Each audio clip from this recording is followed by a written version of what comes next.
사도신경으로 하나님 앞에 신앙 고백드립니다. 나는 전능하신 아버지 하나님 천지의 창조주를 믿습니다. 나는 그의 유일하신 아들 우리 주 예수 그리스도를 믿습니다. 그는 성령으로 잉태되어 동정녀 마리아에게서 나시고 본디오 빌라도에게 고난을 받아 십자가에 못 박혀 죽으시고 장사된 지 사흘 만에 죽은 자 가운데서 다시 살아나셨으며 하늘에 오르시어 전능하신 아버지 하나님 우편에 앉아 계시다가 거기로부터 살아있는 자와 죽은 자를 심판하러 오십니다. 나는 성령을 믿으며 거룩한 공교회와 성도의 교제와 죄를 용서받는 것과 몸의 부활과 영생을 믿습니다. 아멘. 찬송가 336장 찬송하면서 하나님 앞에 준비한 예물 올려드립니다. 336장입니다.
인사 한번 할까요?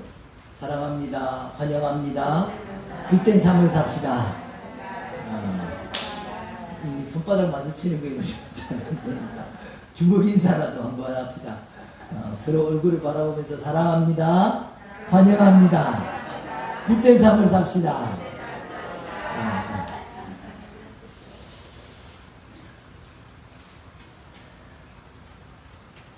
자꾸 코로나가 더 심해지니까 참 우리 사는 게 참 불편하고 우울한 감이 많이 드는데 이럴 때일수록 우리가 말씀으로 찬양으로 또 주님과 함께 동행하는 삶을 살기를 바랍니다. 우리 개인 위생 수칙을 여러분들이 다 스스로 잘 지켜주시고요. 또 지금 주사 맞은 분들도 백신 맞은 분들도 안심할 수가 없잖아요. 그러니까 또 평소처럼 마스크 잘 쓰시기 바랍니다. 그리고 우리 갈릴교 밴드 활동에 많이 참여를 바라고요. 그리고 가정예배, 오후 가정예배, 주일 가정예배를 꼭 드리시기 바랍니다. 그리고 이번 주 우리 수요 예배 담당셀은 스마일셀 사랑셀입니다. 예물 봉헌하겠습니다. 할렐루야. 범사에 감사합니다. 올바른 신앙으로 세상의 빛과 소금이 되는 우리가 되게 하옵소서. 범사에 감사하신 하나님, 항상 사랑과 은혜와 축복을 채워주심을 또 건강 주심을 감사합니다. 범사에 감사하신 하나님, 건강 주심을 감사합니다. 하나님하고 지난 7월 한 달 하나님의 말씀을 주야로 묵상하게 하시고 또 새롭게 시작된 8월 말씀의 양분을 먹게 하실 줄 믿고 감사드립니다. 또 한 주간도 주님 은혜 가운데 승리하게 해주시니 감사합니다. 남은 시간 복음의 붙인 자 되어 죽어가는 영혼 살리는 제가 되게 하옵소서. 또 주일 잘 지키게 해주시고 주님을 기쁘시게 하는 제가 되게 하여 주시옵소서. 또 코로나19 접종으로 통해서 힘들었지만 능치 못함이 없으신 하나님께서 다시 또 건강하게 해주심을 감사드립니다. 또 늘 차고 넘치는 하나님의 사랑과 은혜에 감사기도 드립니다. 또 전능하신 하나님, 항상 변함없으신 은혜로 차고 넘치게 채워주심을 감사합니다. 또 저희 속에서도 늘 지켜주심을 감사합니다. 또 좋으신 하나님, 염려 걱정하고 있는 문제 하나님께서 꼭 속히 해결해 주실 줄 확실히 믿고 또 감사드립니다. 또 저에게 꼭 맞는 직장도 속히 주실 줄 믿습니다. 제목 없이 예물드립니다. 할렐루야. 하나님 아버지 감사합니다. 또 이렇게 한 주간 또 세상 속에서 범사에 감사하고 또 말로 입술로 또 마음으로 하나님 앞에 감사를 헤아릴 수 있도록 인도해 주신 것 감사합니다. 오늘 주님 앞에 나와서 또 신령과 진정으로 예배드리게 하심을 감사합니다. 오늘 감사드리는 모든 제목마다 하나님이 흠양하여 주시옵시고 더 큰 축복의 마중물이 되도록 인도하여 주시옵소서. 또 11조로 금축으로 성교로 주정으로 하나님 앞에 작정하여 드린 예물이 있습니다. 하나님께서 성경 속에 약속해 주셨으니 그 말씀대로 그대로 축복하여 주시옵소서. 또 교회에 수고하는 성길들 하나님께서 그들을 위로하여 주시옵시고 영육간에 강건하도록 축복하여 주시옵소서.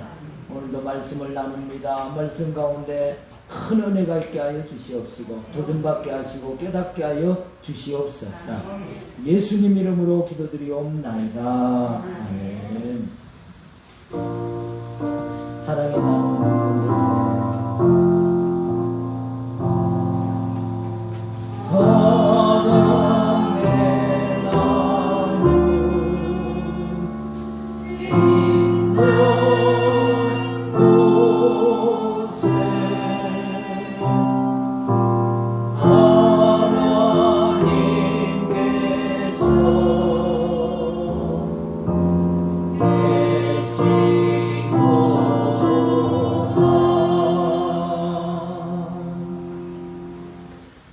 성경 말씀 봅니다. 이사야 49장 1절에서 4절 말씀을 한 절씩 교독합니다. 이사야 49장 1절에서 4절입니다.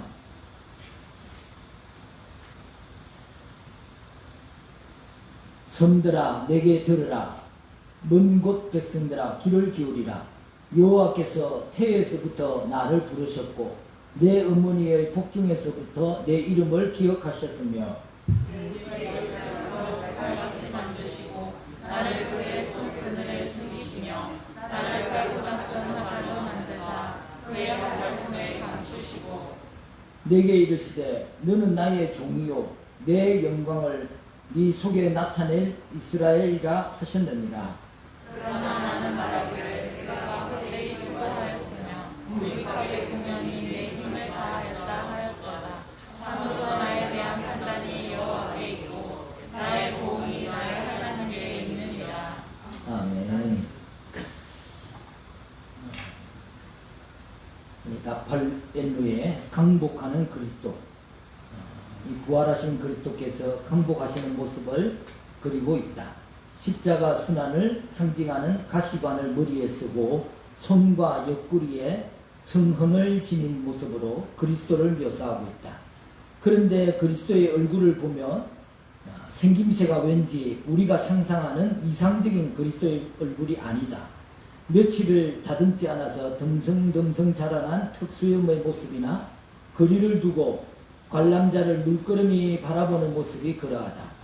그러고 보니 그리스도의 얼굴이 라파엘로의 자화상에 묘사된 얼굴과 상당히 닮아 있는 것을 볼 수 있다. 연대기적으로 자화상이 강복하는 그리스도보다 조금 일찍 그려진 것을 고려해 볼 때 자화상에 그렸던 자신의 얼굴을 부활하신 그리스도 얼굴에 대비시킨 것으로 추정된다. 신사빈의 미술사의 신학 중에서 인용한 글인데요.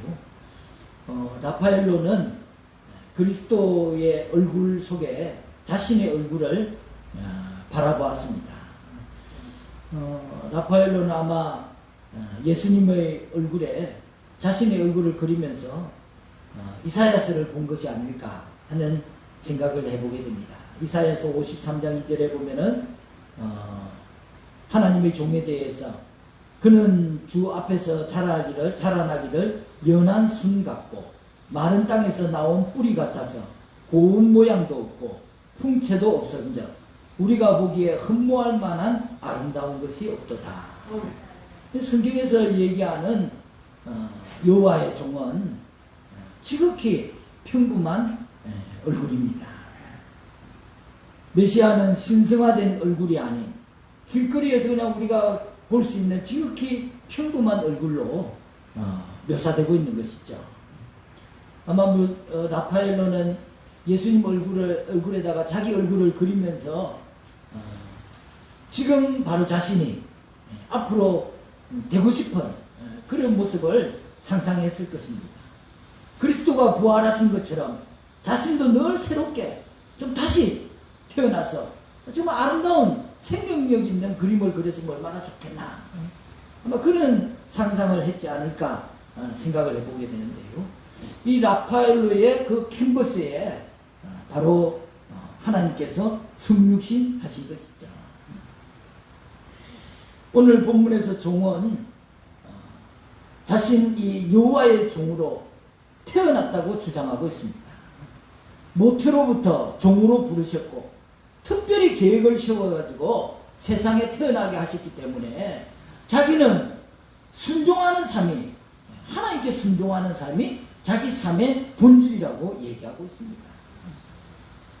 우리 2절을 한번 같이 읽어볼까요? 2절 내 입을 날카로운 칼같이 만드시고 나를 그의 손 그늘에 숨기시며 나를 갈고 닦은 화살로 만드사 그의 화살통에 감추시고 종의 입을 날카로운 칼처럼 만드셨다. 또 종을 갈고 닦은 화살로 만드셨다. 여러분 이 칼과 화살은 전쟁에 쓰는 무기잖아요. 대적과 싸우려고 무장시킨 여호와의 칼과 화살인 것입니다. 그럼 종을 칼과 화살로 준비시켰다는 이 비유는 종이 하는 일이 그렇게 순탄하게 이루어지는 것이 아니라는 것을 보여주는 것이죠. 순탄하게 이루어진다면 칼과 화살로 무장할 필요가 없잖아요. 그러니까 종이 하는 일은 대적과 싸우려고 하는 그런 전쟁과 같은 그런 상황이 따라오는 것을 얘기해 주는 것이고 또 하나님의 칼과 화살로 무장되었으니까 분명히 하나님께서 승리하도록 인도해 주실 것이라는 그런 의미가 그 속에 나타나고 있는 것입니다. 이렇게 칼과 화살로 준비된 여호와의 종의 사명이 무엇입니까? 우리 3절을 한번 읽어볼까요? 왜 칼과 화살로 여호와의 종을 준비하시는가? 3절 같이 읽겠습니다. 내게 이르시되 너는 나의 종이요 내 영광을 내 속에 나타낼 이스라엘이라 하셨느니라. 내 영광을 내 속에 나타낼 이스라엘이다.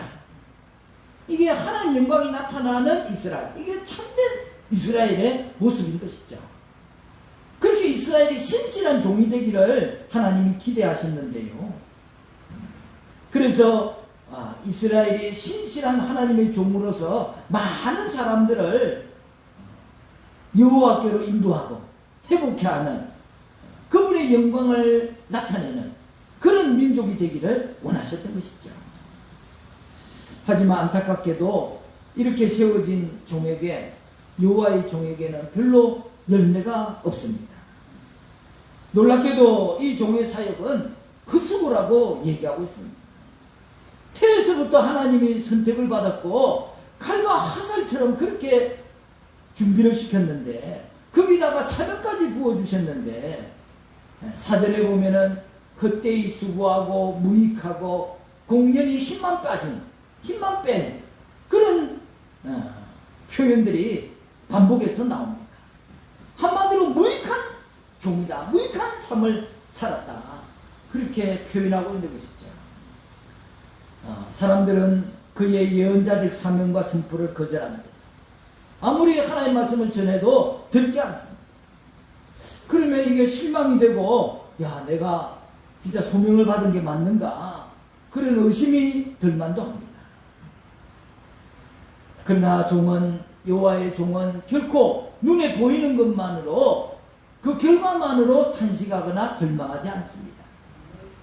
종은 자신의 사명을 눈에 보이는 열매, 사람이 인정하는 객관적인 지표나 수치나 건물의 크기나 사람의 숫자나 그런 것으로 자신을 입증하기보다는 자신이 가지고 있는 소명, 하나님께서 나를 세우셨다, 하나님이 부르셨다 하는 그 사명의, 그 소명을 가지고 자기의 사명의 정당성을 다시 확인하는 것입니다.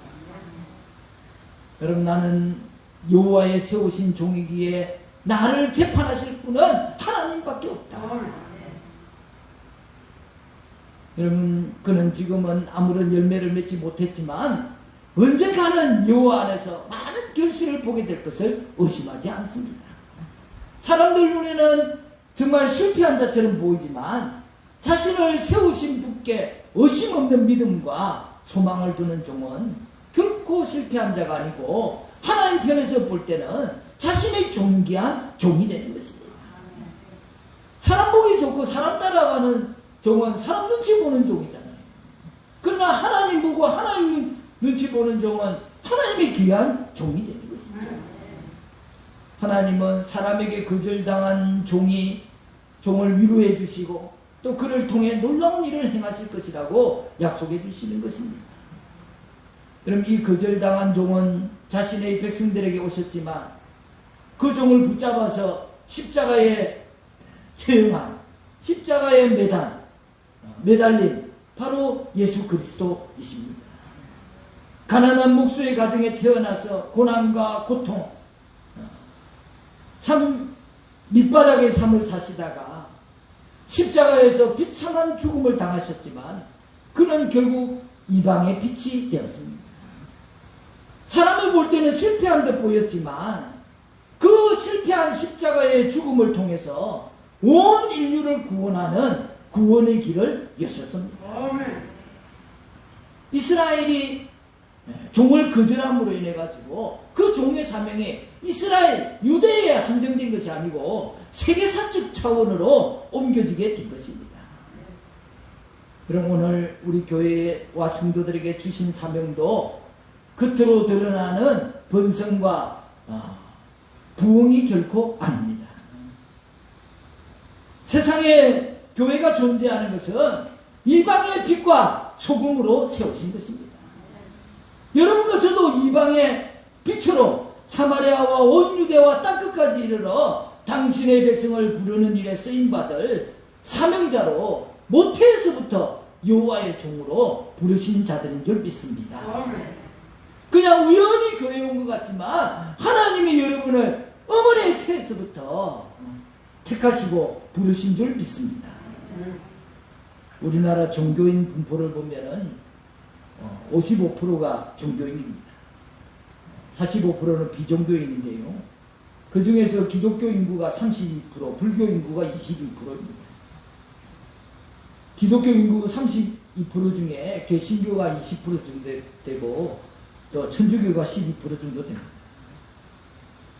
그럼 바닷물은 평균 3.5% 염도를 가지고 3.5%밖에 안 되는데도 바닷물을 먹어보면 어떻습니까? 싱겁습니까? 짭습니까? 3.5%밖에 안 되는데도 바닷물은 짜고 또 그 안에 있는 많은 생물들이 부패하지 않도록 그 바다를 유지하는 것이죠. 그럼 최근에 개신교 인구 비율이 좀 떨어졌다 해도 거의 전 국민의 한 20% 가까운 비율을 가지고 있습니다. 전 국민의 20% 가까운 비율이 기독교인인데 왜 우리 사회는 이 기독교 정신이 살아나지 못하고 있는가? 오히려 온갖 부정부패와 음주와 사기와 자살과 여러분 이런 게 세계에서 1, 2위를 다투고 있잖아요. 기독교인이 많은데도 불구하고 이 사회가 왜 이렇게 불의에 가득한 것인가? 진짜 우리가 이방의 빛의 사명을 감당하고 있는가? 여호와의 종의 사명을 감당하고 있는가? 교회는 많은데 성도가 없는 결과가 아닌가? 교회는 많은데 여호와의 종이 적기 때문이 아닌가 하는 생각을 해보게 됩니다. 오늘 그래서 정말 한국교회의 어떤 고질적인 문제, 잘 고쳐지지 않는 또 오랜 동안 우리가 가져온 어떤 잘못된 신앙 문제를 여러분과 한번 나누면서 우리라도 이것을 한번 고쳐보자 하는 그런 시간을 좀 가져보도록 하겠습니다. 첫째로 우리 잘못된 신앙, 우리가 꼭 고쳐야 할 부분이 이분법적인 신앙이에요. 이분법적 신앙은 우리 신앙에서 여러 곳에서 나타납니다. 구원의 문제만 해도 믿음으로 구원받냐 행위로 구원받냐 그걸 나누어서 생각하는 것이죠. 또 사람도 영혼과 육체로 나누어서 생각합니다. 또 하나님 나라도 이 세상은 이 세속의 나라고 죽어서 가는 곳이 하나님 나라라고 나누어 생각합니다. 또 정치와 종교도 분리되어야 된다 생각합니다. 여러분 우리가 정치가 너무 더럽고 추잡하니까 그곳에 내가 발을 안 디디는 거고 그것과 딱 분리해서 그건 우리하고 상관없는 일이라고 기독교하고 상관없는 거라고 생각하는 것은 다른 겁니다.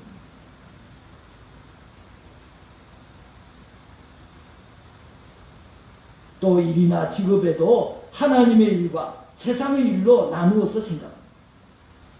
그래서 우리 주변에 이런 이분법적인 사고방식이 넘쳐납니다. 그런데 이런 이분법적인 사고방식이 이런 태도야말로 한국 기독교가 세상을 향해서 빛의 사명을 나타내야 되는데 세상과 분리되어 있다고 생각하니까 세상 속에서 빛의 사명을 감당하지 못하는 그런 원인이 되는 것이죠. 여러분 성경 어디에도 믿음과 행위를 나누어서 따로 보는 것은 없습니다. 오히려 행위가 없는 믿음은 죽은 믿음이라고까지 성경이 말씀하시잖아요. 그럼 특별히 교회에서 물론 믿음을 강조해서 가르치는 것이 사실입니다. 하지만 믿음을 강조해서 가르친다고 해서 행위와 분리된 믿음을 교회에서 가르치진 않습니다. 그런데도 불구하고 왜 우리 그리스도인들이 실제 삶 속에서 하나님 말씀을 가르친 대로 살지 못하는가? 여러분 고시를 준비하는 사람들이 법조문을 달달달 배워가지고 열심히 공부해서 고시 패스를 합니다.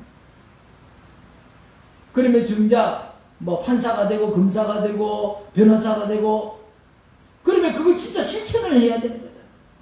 자기가 그렇게 달달달 외워가지고 한 것을 배운 대로 실천을 해야 돼요. 근데 실제 공무원이 되면은 현실과 타협하는 것이죠. 오히려 배운 대로 하면 야 배운 대로 하는구나 잘했다 그렇게 칭찬받는 것이 아니고 아이고 저 융통성 없는 놈이라고 하기 좀 그렇지만 아이고 저 융통성 없는 놈 심지어는 사회 부적응자 취급을 받게 되는 것입니다. 배운 대로 안 하는 거예요. 현실과 타협하는 것입니다. 이분법적인 자세는 사람의 일과 하나님의 일을 나누어 놓고 생각합니다. 하나님의 일과 사람의 일을 별개의 것으로 생각해서 교회에서 예배드리고 성경 읽고 기도하고 전도하고 선교사로 나가고 또 신학 공부를 하는 것만이 하나님 일이라고 생각하는 사람들이 많습니다. 여러분, 온 세상 천지를 만드시고 가꾸시는 분이 하나님이십니다. 세상 천지에 하나님을 아는 것이 없습니다. 여러분, 우리 가정은 누가 주셨습니까? 여러분, 가정을 누가 주셨습니까? 하나님이 주셨잖아요. 그러면 가정주부가 가정을 돌보는 것은 누구 일을 하는 것입니까? 하나님 주신 가정을 돌보는 것은 하나님 일을 하는 거예요. 여러분, 회사에 나가 직장생활 하는 것, 기업 활동을 하는 것, 내가 가게를 꾸려나가는 것, 하나님의 일과 관계없는 것이 아닙니다. 이분법적인 인간관에서는 인간을 영혼과 육체로 나눠서 영혼은 하나님 일을 하고 육체는 세상 일을 하는 것처럼 얘기합니다. 그래서 세상 것은 세속적이고 마귀가 좋아하는 것이고. 여러분, 예를 들어서 학생들이 공부를 열심히 하는 것, 여러분, 세상 일을 열심히 하는 것이 아니라 하나님 일을 하고 있는 것이라고 확신을 주어야 되는 것입니다. 하나님의 일을 하는 것이고 내가 열심히 공부하는 게 하나님이 기뻐하시는 것이다. 이게 내가 하나님 일을 하는 것이다 생각을 하지 않고 내가 공부하는 것이 세상 일이고 하나님 일하고는 관계가 없다. 그렇게 생각하면은 잘못된 선택을 하고 자기 욕심을 따라서 선택을 하고 결국 공부한 게 마귀가 좋아하는 일이 돼버리고 말입니다. 여러분, 종교교육가들은 그렇게 가르치지 않았습니다. 부름에 대한, 우리 부름을 영어 단어로 콜링이라고 하잖아요. 그 콜링에는 직업이라는 뜻도 있습니다. 우리 신앙의 전통은 우리가 하고 있는 일 자체가 전부 하나님께서 주어진 일로 그렇게 여기도록, 그게 종교개혁의 정신이고, 그렇기 때문에 소명과 직업이 과거에 다르지 않았습니다. 하나님께서 바로 이 일을 하게 하시려고 이 땅에 나를 보내셨다. 이 일을 통해서 내가 하나님께 영광을 돌리고 하나님의 일이 이루어지도록 어떻게 이 일을 하나님 앞에 영광스럽게 올려드릴 수 있을 것인가. 그걸 고민하는 게 그리스도인의 직업관이고 그게 신앙 전통입니다. 여러분, 지금 하고 있는 일이 하나님의 일이다. 어떻게 하면 이걸 통해서 하나님 영광을 돌릴 수 있을까? 그런 고민이 없기에 내가 하고 있는 일로 하나님 영광을 돌리는 것이 아니고 마귀를 즐겁게 하고, 결국은 마귀 즐겁게 하는 일은 내가 세상으로부터 손가락질 받는 결과를 낳게 되고 있습니다.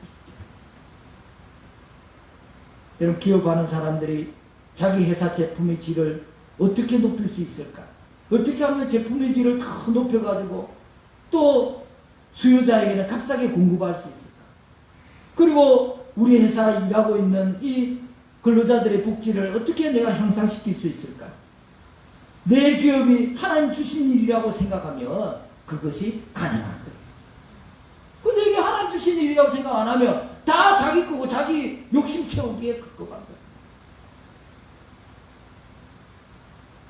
여러분, 기독교인들이 직업을 가지고 또 가게를 꾸리고 회사원이 되고 공무원이 되고 사회생활 자체를 하나님의 일과는 관계없는 세속적인 일로 여기고 교회에서 장로가 되고 집사가 되고 주일날 봉사하고 그것만 하나님 일이라고 생각한다면 그것은 잘못된 신앙인 것입니다. 여러분, 성도가 세상에서 제대로 역할을 못하는 이유가 바로 이렇게 이분법적인 논리로 살기 때문에 직장에서 성도를 찾아보기가 어려워요. 교회에는 성도가 많고 교인이 많은데 직장 가보면 교인이 없어요. 왜? 직장에서는 자기는 그리스도인이 아니에요.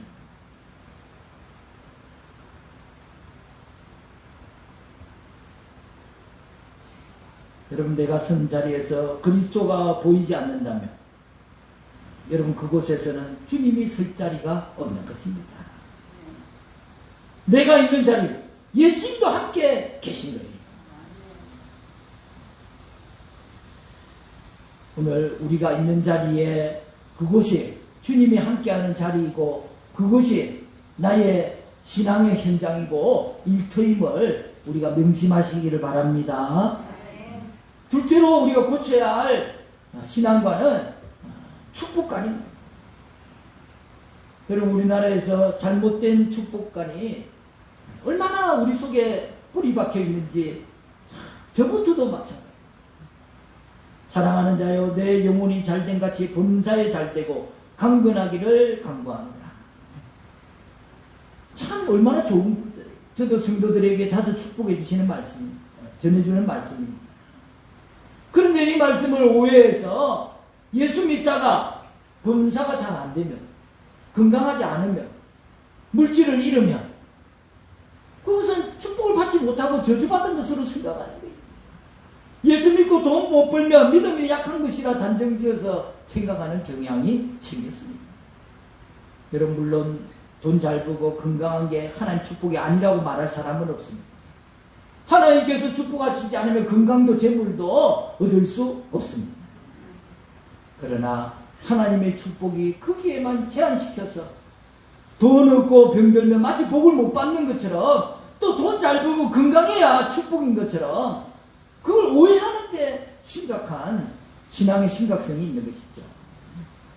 전에도 한 말씀드렸지만 어떤 서울의 유명한 부흥강사 목사님의 그 교회에 근사라는 분이 와가지고 한번 대화를 나누는데, 자기 교회하고 목사님, 자기 목사님 자랑을 하는 거예요. 저도 그 목사님 훌륭하다고 생각하니까 뭐 얼마든지 참 좋게 생각했는데요. 그래 얘기하는 가운데 자기 교회만 오면 복을 받는다는 거예요. 다른 교회 다니면서 너무 고생하고 일이 안 되고 그런 사람이 자기 교회에 와가지고 일이 잘 풀리고 복을 받는다는 거예요. 그래서 자기는 그렇게 얘기해가지고 전도를 많이 했다는 거예요. 그 말 뭐예요? 다른 교인들, 교회 다니고 있는 사람들 우리 교회 와서 복 받으라고 전도했다는 거잖아요. 그게 무슨 전도입니까? 여러분, 이런 식으로 축복을 구하는 그 신앙은 하나님이 아니라 강이나 바다 모든 우상에도 복을 구하는 것처럼 하나님을 그렇게 믿게 만드는 거예요. 여러분, 그렇게 따지면 반대로 교회 안 다녀도요, 로또 당첨되는 사람도 있습니다. 몇백만 분의 1로 로또 당첨되는 사람.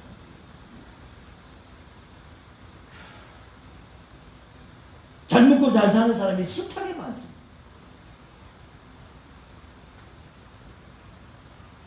여러분, 하나님의 축복을 그렇게 제한한다면 바울 같은 사람은 저주받은 사람이죠. 여러분, 바울은 자신에게 주어진 모든 기득권과 명예와 재물을 오직 예수 그리스도를 위해서 포기했어요. 배설물처럼 버렸어요. 그리고 천막을 짜면서 생계를 잇는 선교사로 나섰습니다. 그리고 하나님께서 그에게 건강마저도 주시지 않았습니다. 바울은 자신에게 육체의 가시가 있다고 말했습니다. 만약에 기독교의 복이 전자의 것이라면 바울은 정말 저주받은 사람, 저주받은 사람 중에 저주받은 사람이죠. 그런데 바울은 육체에 가시가 있는 것을 나에게 족한 것이다, 하나님이 주신 축복으로 생각했습니다. 여러분, 이것이 바로 신앙이며 이것이 복인 것입니다. 마태복음 5장에서 예수께서 복 있는 자가 어떤 자들이라고 말씀하고 있습니다. 심령이 가난한 자, 애통하는 자, 온유한 자, 의에 줄이고 목마른 자, 긍휼히 여기는 자, 마음이 청결한 자, 화평케 하는 자, 의를 위하여 핍박을 받는 자가 복 있는 자라고 그랬습니다. 예수님이 말하는 최고의 복은 의를 위해서 핍박을 받는 것이다. 여러분, 의를 위해 핍박을 받는 게 최고의 복이라고 말하는 종교는 기독교밖에 없습니다.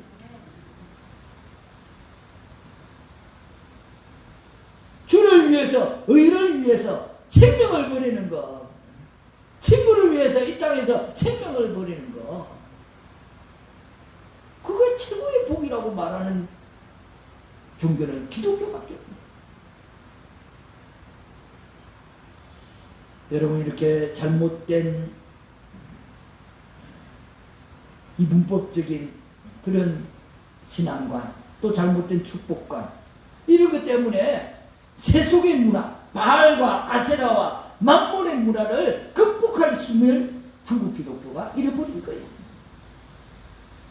바알과 아세라는 풍요와 또 미와 성과 생산의 신, 한마디로 향락과 태폐와 문화의 신이라고 할 수 있는 것이죠. 만몬의 신, 물질의 신이잖아요.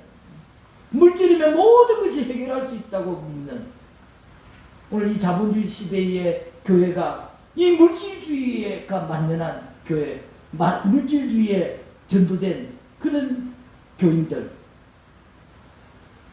여러분 마음속에 우리 주님이 계실 자리가 점점 없어지는 것입니다. 물질이 마음속에 점점 자리를 차지하는, 만몬이 점점 자리를 차지하는 것입니다.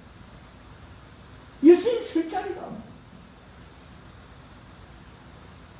것입니다. 여러분과 저를 모태에서부터 택하시고 지금껏 연단하셔서 여호와의 종으로 부르신 주님의 부르심에 우리가 아멘으로 순종하시기 바랍니다. 나를 왜 이 시대에 하나님의 종으로, 기독교인으로, 성도로 부르셨는가?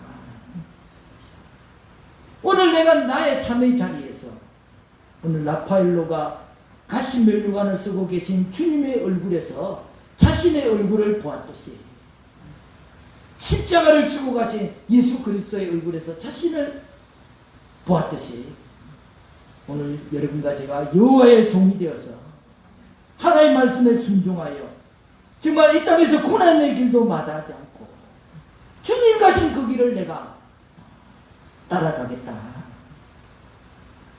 세상 속에서 주님의 십자가를 지고 주의 기쁘신 뜻을 헤아리며 살아갈 수 있는 그런 여러분과 제가 되기를 간절히 축원합니다. 기도하겠습니다. 할렐루야. 하나님 아버지 감사합니다. 하늘 보좌를 버리시고 이 땅에 인간의 몸을 입고 낮아지신 예수 그리스도, 우리를 위하여 십자가에 죽기까지 하나님 뜻에 순종하신 예수 그리스도, 우리가 믿고 있는 분이 바로 그 예수 그리스도이십니다. 그런데 우리가 알고 있는 예수 그리스도를 따라가는 것이 아니라, 믿고 있는 예수 그리스도를 따라가는 것이 아니라 황금의 십자가를 따라가고 있고, 또 만몬과 바알과 아세라를 따라가고 있는 것은 아닌지, 오늘 한국교회가 여호와의 종의 사명을 회복할 수 있도록 축복하여 주시옵소서. 이 코로나 시대에 정말 더 어렵고 힘든 이 시대에 더욱더 한국교회가 겸손하게 하시고 이웃과 세상을 섬기는 일에 여호와의 종의 사명을 감당할 수 있도록 이방에 빛을 낼 수 있는 그런 우리가 될 수 있도록 축복하여 주시옵소서. 예수님 이름으로 기도드리옵나이다. 아멘. 자리에 일어서서 주님의 성령을 찬양합니다.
손을 들고 기도를 받으시기 바랍니다.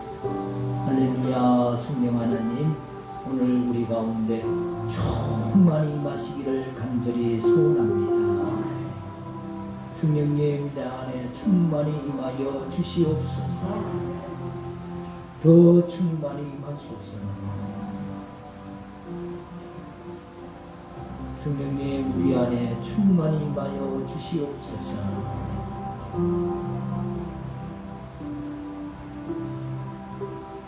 하나님의 영으로 가득하여서 주의 일을 이루며 살 수 있도록 인도하여 주시옵소서.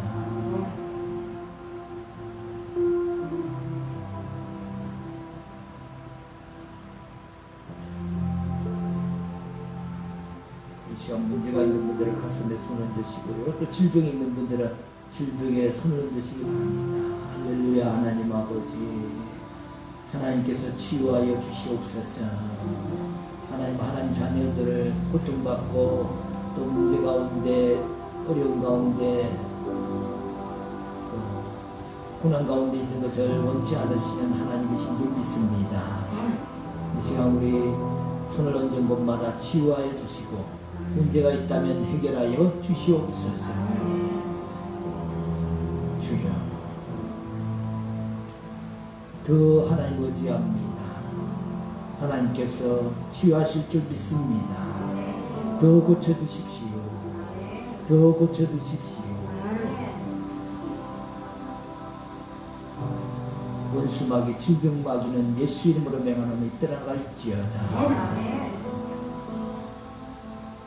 하나님의 영이 그 자리에 충만하기를 원합니다.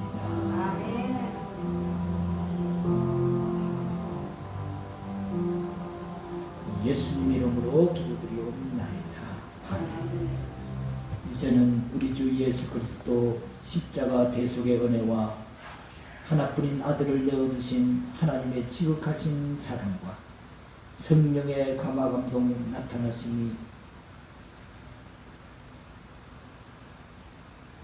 이제로부터 영원토록 우리 성도들의 가정과 생업 가운데 또 자녀들 가운데 영원토록 함께 하시기를 간절히 축원하옵나이다.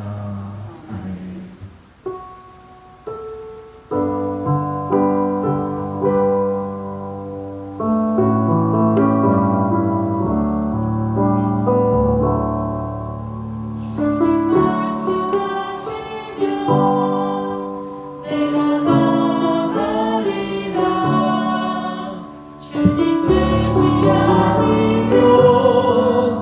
내가 멈춰서리라. 나의 가고서는 곳 주 것에 있으니 꾸준히 나를 이끄소서. 다시 그곳에 나의 기원하리라.